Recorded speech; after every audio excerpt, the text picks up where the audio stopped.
Yeah.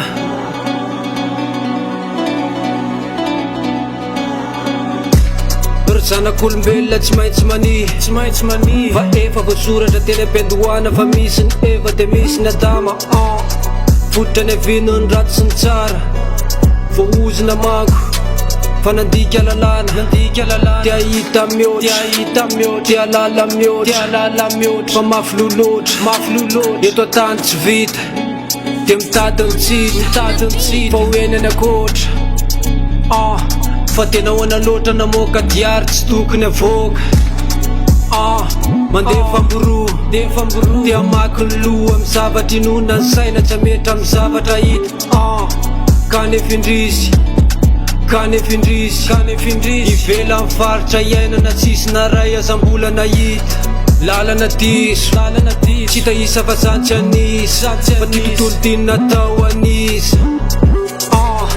tsy azo anjakana tsy azo ilibana amy fiazin'olombitsy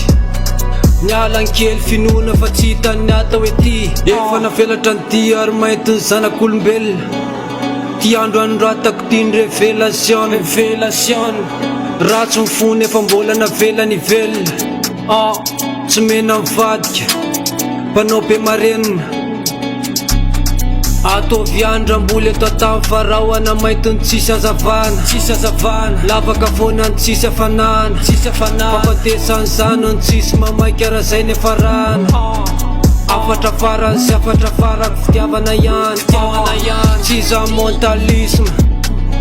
mentalisany amboary maro ny zavatra tsy hay fatao mifangaro mihodina an-tany miketrika ny saina fa ny arima nambara fa ny azo ny marina fa iza ny rainy de iza ny zanany mifamelo de mifamesaina fa mampalahelo de rava le teny fikasana sa efa najoro ny teny am-piandohana mifankatiava ry zanaka GRG my nigga, listen. GRG Production.